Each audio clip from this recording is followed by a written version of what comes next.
est offert par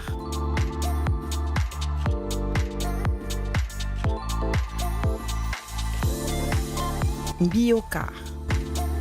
Biocar, votre confort, notre priorité.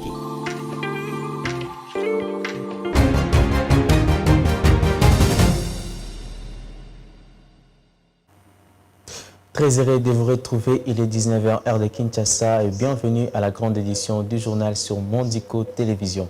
À la une d'actualité, les deux chambres du Parlement ont été convoquées le mardi 4 février 2025 en session extraordinaire pour réfléchir sur la situation sécuritaire dans l'Est du pays à la demande du chef de l'État Félix Tshisekedi.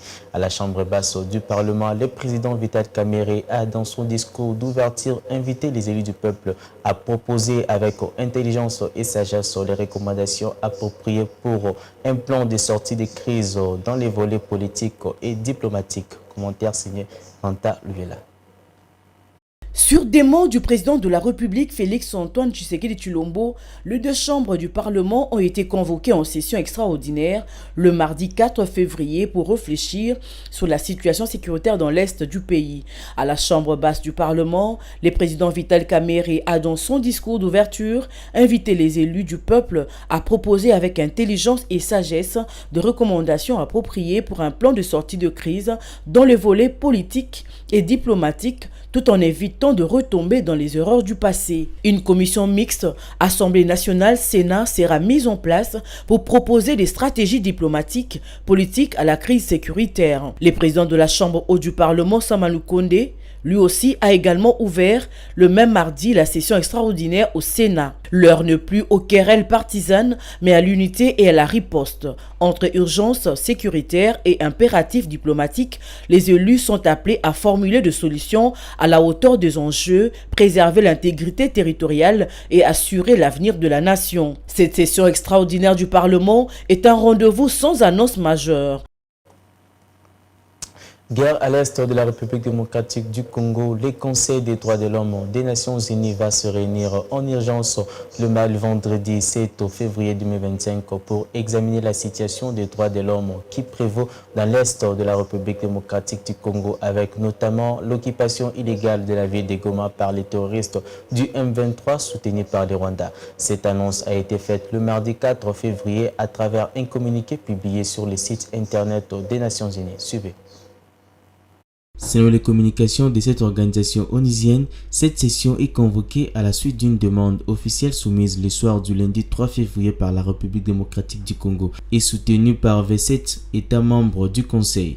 À en croire à cette source, elle débutera à 10h dans la salle du Palais des Nations à Genève. Les communiqués affirment par ailleurs que cette réunion sera retransmise en direct sur le page web de l'ONU dans les 6 langues officielles des Nations Unies. En prélude de cette session, le Conseil convoquera une réunion d'organisation le jeudi 6 février à 10h au cours de laquelle les détails spécifiques de la session extraordinaire et de son scénario seront annoncés. Cette réunion sera également retransmise en direct sur la page officielle de l'ONU. Pour qu'une session extraordinaire soit convoquée, les soutiens d'un tiers des 47 membres du Conseil, soit 16, est nécessaire. Cette demande est à ce jour soutenue par 27 membres du Conseil suivant l'Afrique du Sud, l'Algérie, l'Allemagne, la Belgique, la Bulgarie, le Burundi, le Chili, le Chypre, la Colombie, le Costa Rica, l'Espagne, la France, le Ghana, les îles Maurice, l'Islande, le Japon, le Kazakhstan, la Macédoine du Nord,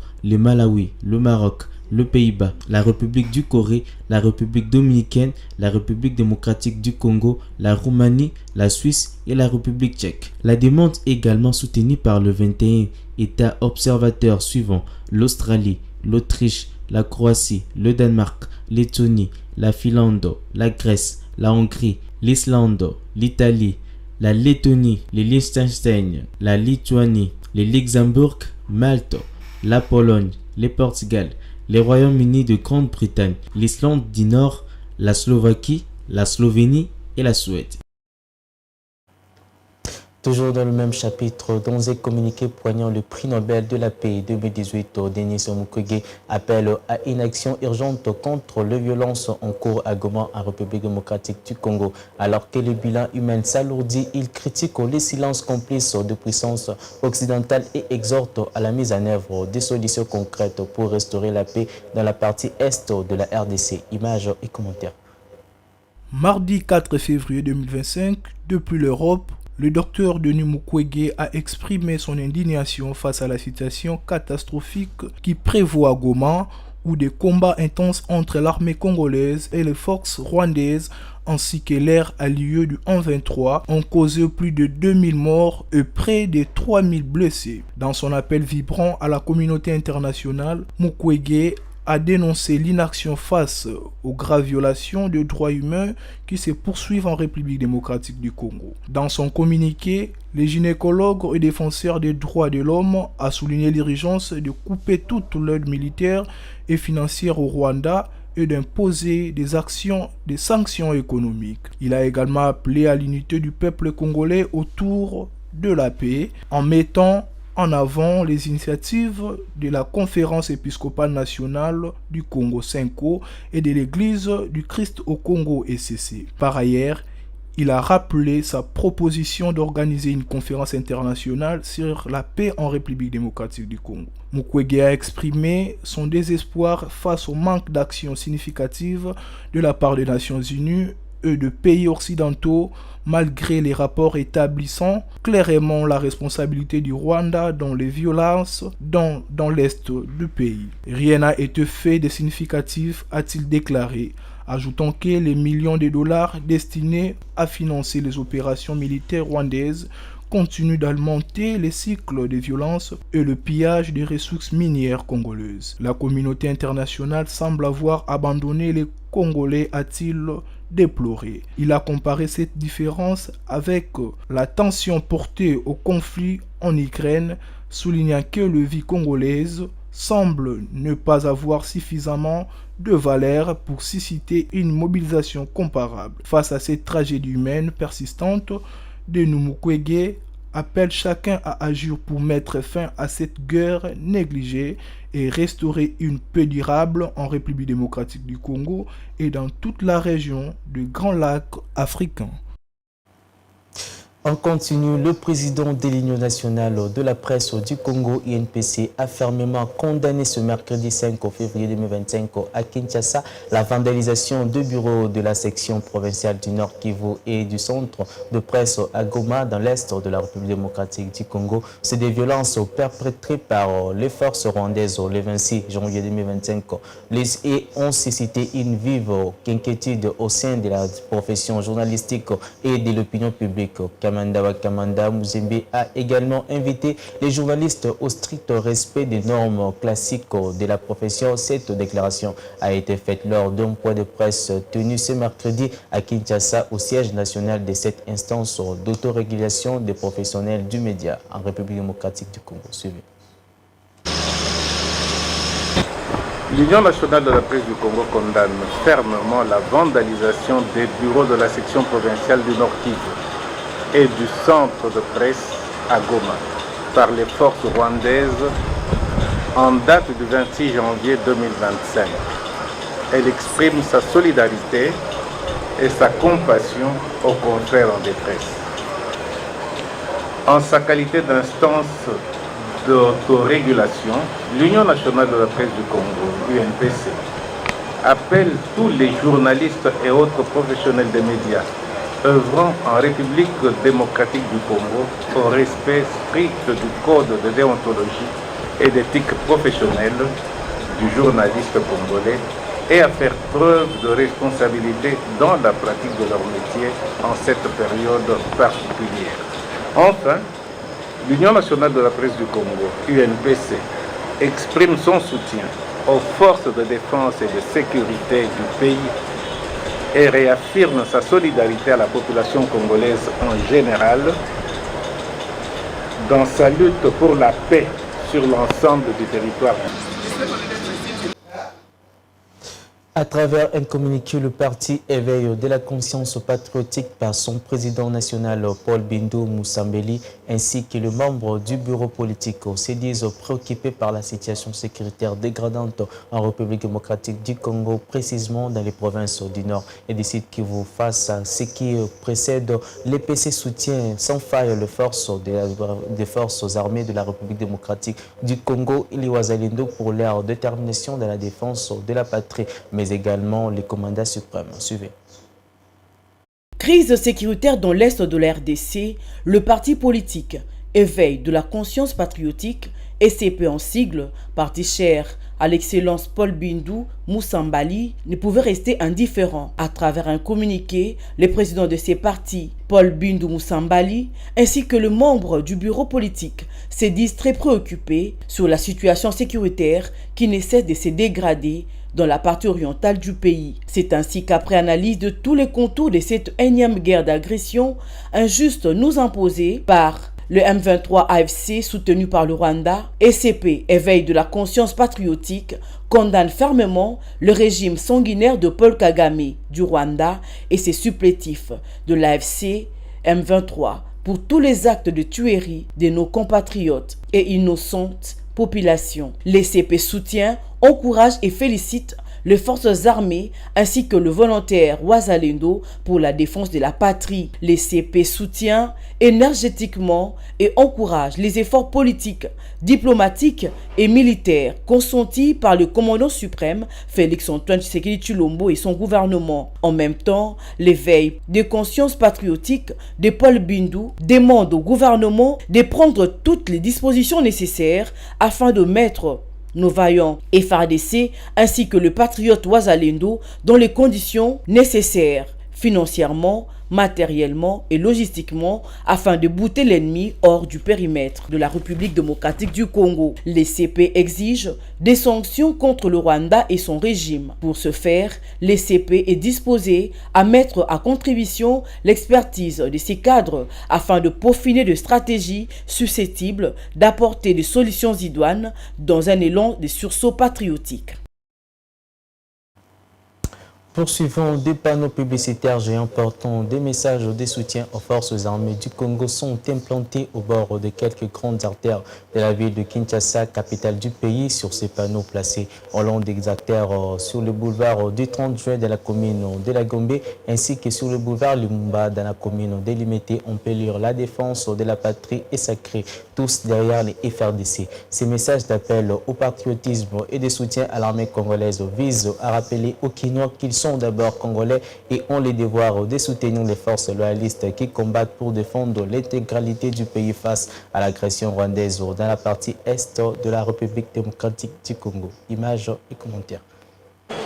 Le boulevard du 30 juin au centre-ville de Kinshasa, capitale de la République démocratique du Congo, est l'une des grandes artères ciblées pour cette campagne de soutien aux forces armées de la République démocratique du Congo. Les organisateurs de cette sensibilisation, sans doute choisis puisqu'il est l'une des artères les plus fréquentées de la ville de Kinshasa. Ces écrits et ces images rappellent à la population que la République démocratique du Congo est effectivement en guerre, qu'il faut que les habitants de Kinshasa puissent soutenir, même moralement, ces vaillants soldats de forces régulières qui combattent contre les rebelles du M23 AFC, appuyés par l'armée rwandaise. La défense de la patrie est une affaire de tous. Les jeunes sont appelés à répondre à l'appel des autorités pour rejoindre les forces armées. Chaque fois qu'on passe et on voit des messages qui sont écrits sur ces panneaux, ça nous rappelle premièrement que nous sommes Congolais et que nous devons en fait rester attachés à notre patrie.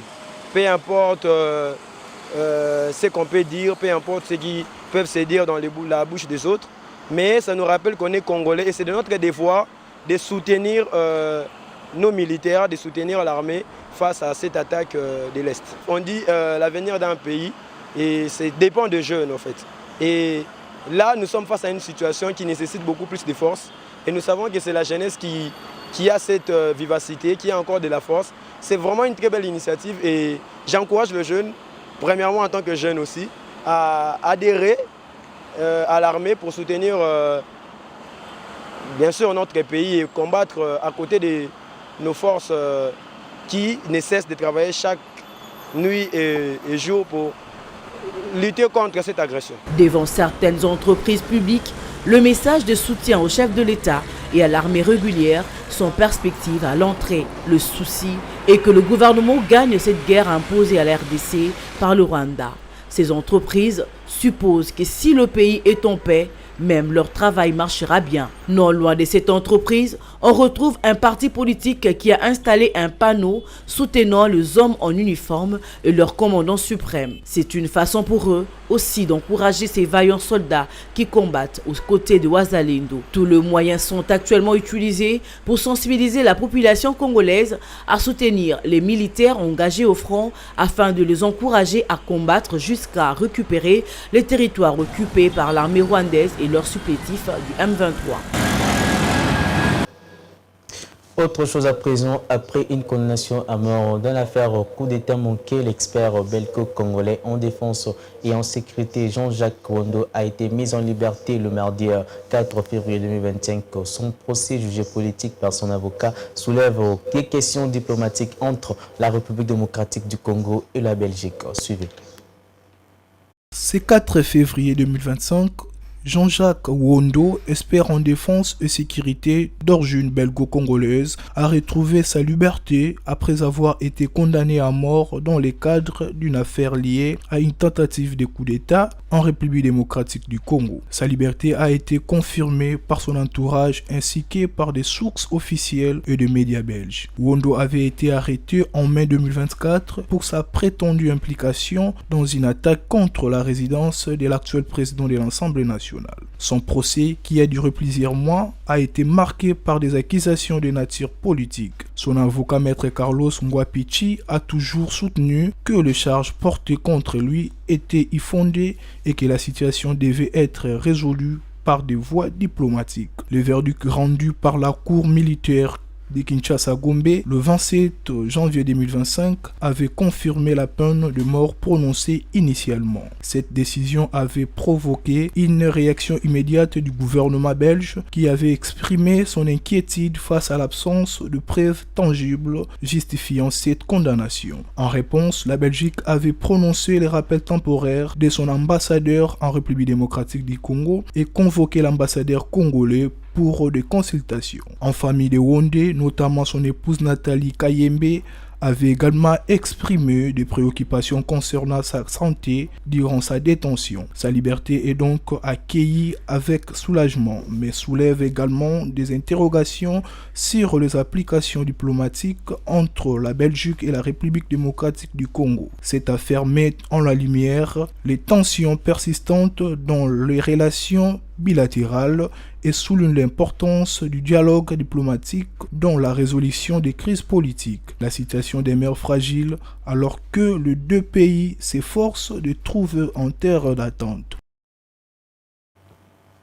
Quittons Kinshasa pour parler du Congo central. Nous allons mettre un terme à cette édition après près de 2 mois d'arrêt. Les travaux de construction du Dalo au site Sampa en plein centre-ville de Bouma au Congo central ont enfin repris le mardi 4 février 2025. L'entreprise chinoise Grexit, en collaboration avec l'Office de route et l'Agence congolaise de grands travaux, s'active pour protéger la route nationale contre les inondations. Cette relance intervient après une forte pression de la société civile inquiète des conséquences de ces arrêts causés par la montée des eaux du fleuve Congo dans la deuxième ville du Congo central. Suivez.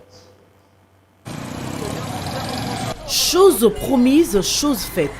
Après une longue période d'attente, accentuée par la montée des eaux du fleuve, les travaux de construction du Dalo au site de Sampa, dans la ville de Boma, dans la province du Congo central, à l'ouest de la RDC, ont officiellement repris depuis le mardi 4 février 2025. Sur le terrain, les engins de la société chinoise Grexit en charge de l'exécution du projet sont à pied d'œuvre pour rattraper les retards causés par la montée des eaux du fleuve Congo. Une situation qui avait contraint l'équipe technique à suspendre les travaux, suscitant des inquiétudes au sein de la société civile et de la mairie. Cette société chinoise exécute les travaux sous la supervision de l'Office de route et de l'Agence congolaise des grands travaux. On a repris, on avait souffert du problème de la montée d'eau. Maintenant, on est au plus bas niveau. Et nos travaux vont se poursuivre jusqu'à... La difficulté, c'est le passage piéton en plein travail. Vous étiez d'ailleurs présent, vous avez vu.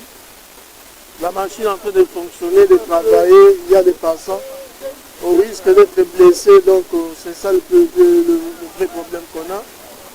Problème de la SNEL, on a déjà soulevé, posé le problème même à la mairie. D'ici là, il faudra prendre des solutions pour cela, pour assainir notre zone de travail, pour qu'ils puissent travailler sans risque. Cédalo est un ouvrage d'une importance capitale pour la ville de Boma. Il vise à protéger la route nationale numéro 1 contre les inondations et à garantir la meilleure évacuation des eaux de ruissellement. Au lancement de ces travaux visant à protéger la route nationale numéro 1 contre les inondations, plusieurs aspects n'avaient pas été suffisamment pris en compte, ce qui a eu un impact significatif sur l'avancement du chantier. Parmi ces défis figurent l'évacuation sans incident des câbles électriques alimentant l'unique usine de la Régie des eaux dans la ville, la protection du tuyau principal acheminant l'eau vers les réservoirs, ainsi que l'absence d'une solution alternative pour le passager empruntant cette route menant à la mairie, centre de l'administration publique de Boma. Le chef de la voirie urbaine a toutefois rassuré que dans cette phase de relance, toutes ces contraintes ont été étudiées et prises en compte. Il affirme que les travaux ne dureront qu'un mois et a appelé la population au calme et à la patience. Nous demandons à la population le calme et que la population puisse compter aux ingénieurs que nous sommes, que ces travaux ne vont pas handicaper surtout les passagers. Nous avons eu à arranger devant la régie des eaux, donc pour les véhicules aussi il n'y a pas assez de problèmes. Et donc je pense que le problème sera résolu dans un mois et nous allons reprendre notre chemin de 100 pas. Avec cette relance, la mairie et les autorités locales appellent la population à la patience et à la prudence aux abords du chantier. La fin de travaux est annoncée dans un délai d'un mois, sauf imprévu. Et ça m'est fini pour cette grande édition. Merci de nous avoir suivis. D'ici là, portez-vous bien. Au revoir.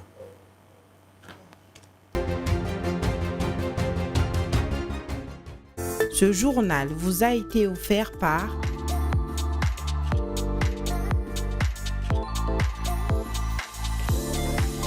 Biocar. Biocar, votre confort, notre priorité.